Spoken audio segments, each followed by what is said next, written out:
the novel.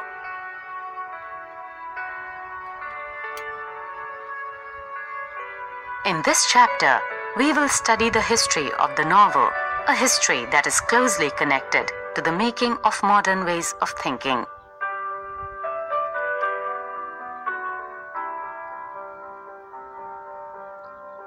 We will first look at the history of the novel in the West and then see how this form developed in some of the regions of India.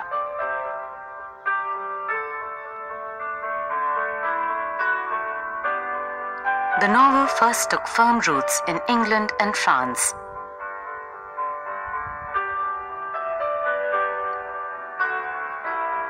Novels began to be written from the 17th century, but they really flowered from the 18th century.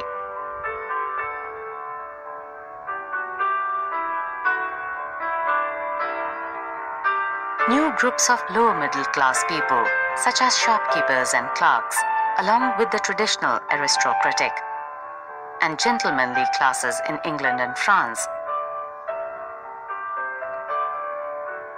now formed the new readership for novels.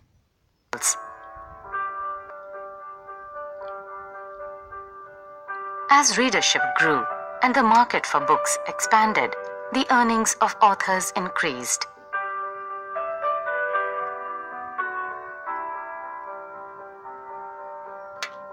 This freed them from financial dependence on the patronage of aristocrats and gave them independence to experiment with different literary styles.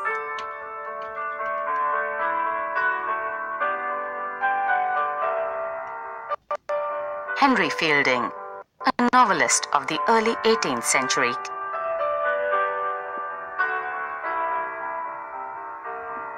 claimed that he was the founder of a new province of writing where he could make his own laws.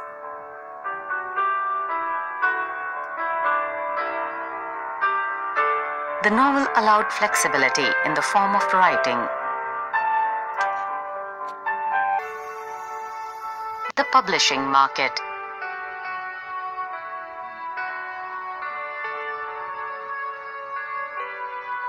For a long time, the publishing market excluded the poor.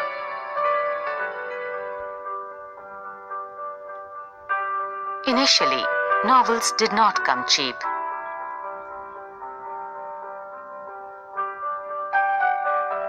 Henry Fielding's Tom Jones, 1749, was issued in 6 volumes, priced at 3 shillings each.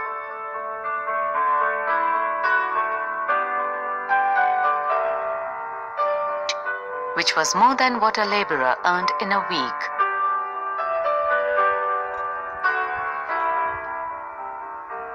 But soon, people had easier access to books with the introduction of circulating libraries in 1740.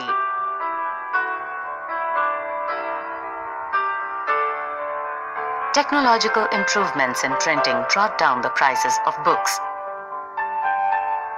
and innovations in marketing led to expanded sales.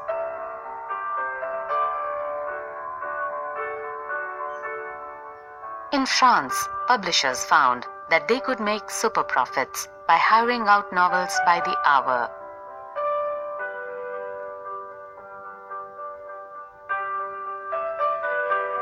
The novel was one of the first mass-produced items to be sold. The world of the novel.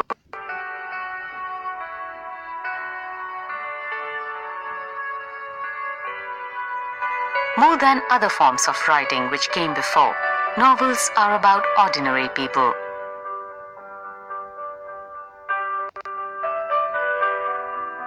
They do not focus on the lives of great people or actions that change the destinies of states and empires.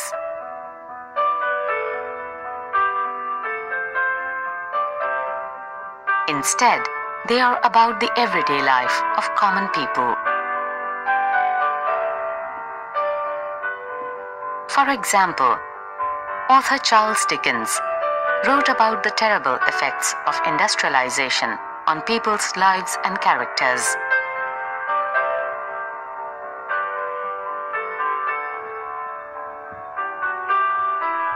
His novel Hard Times, 1854, describes Coke Town,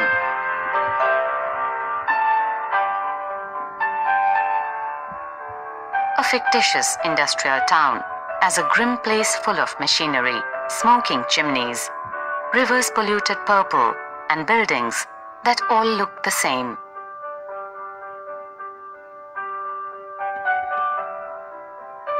In other novels, too, Dickens focused on the terrible conditions of urban life under industrial capitalism.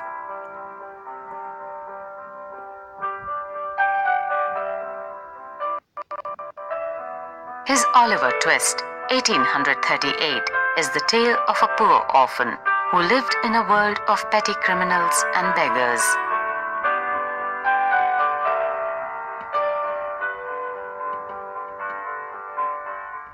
The New Woman.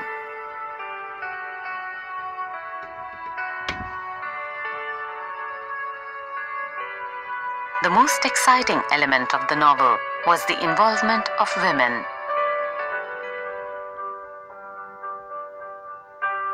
Many novels were about domestic life, a theme about which women were allowed to speak with authority.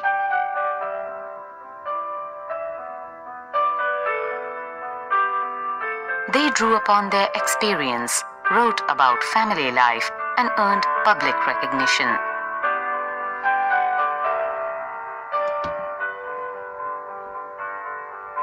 The novels of Jane Austen give us a glimpse of the world of women in genteel rural society in early 19th century Britain.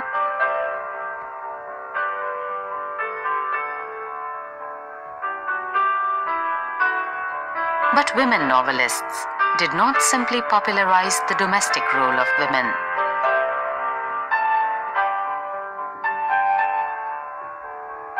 Often their novels dealt with women who broke established norms of society before adjusting to them.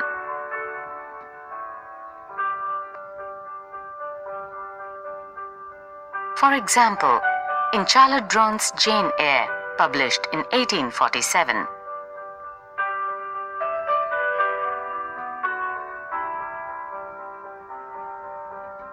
young Jane is shown as independent and assertive.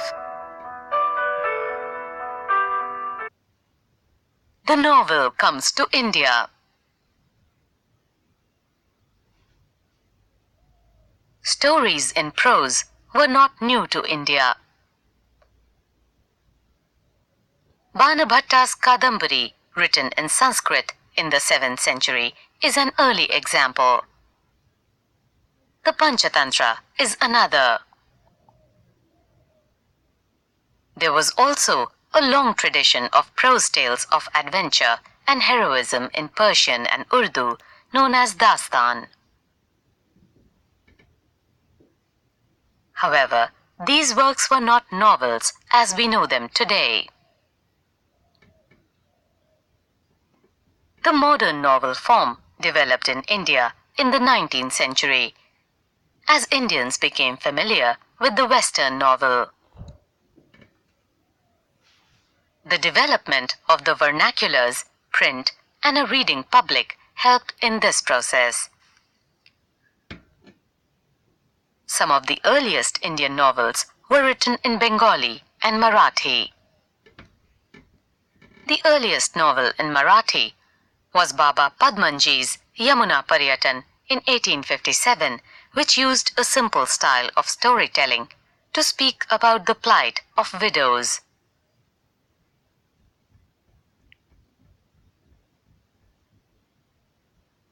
This was followed by Lakshman Moreshwar Halbe's Muktamala in 1861. This was not a realistic novel. It presented an imaginary romance narrative with a moral purpose.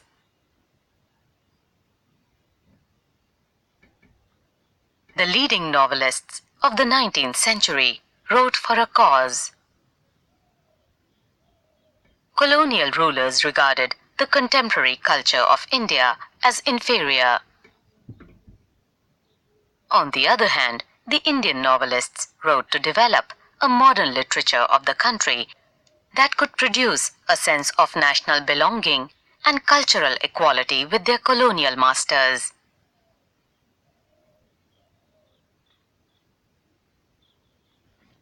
Translations of novels into different regional languages helped to spread the popularity of the novel and stimulated the growth of the novel in new areas.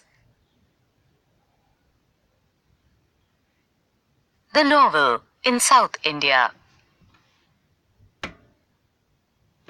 Novels began appearing in South Indian languages during the period of colonial rule.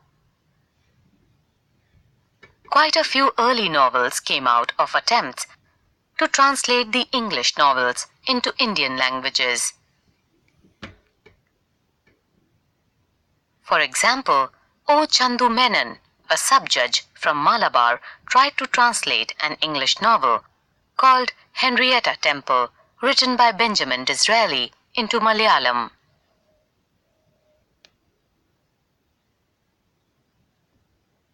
But he quickly realized that his readers in Kerala were not familiar with the way in which the characters in English novels lived.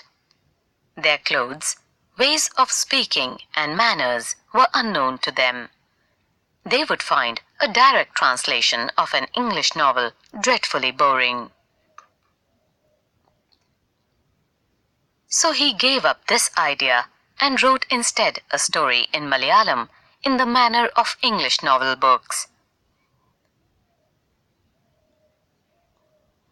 This delightful novel, called Indulekha, published in 1889, was the first modern novel in Malayalam. The case of Andhra Pradesh was strikingly similar. Kandukuri Viresalingam, 1848 to 1919, began translating Oliver Goldsmith's Vicar of Wakefield into Telugu. He abandoned this plan for similar reasons, wrote an original Telugu novel called Rajasekhara Karitamu in 1878.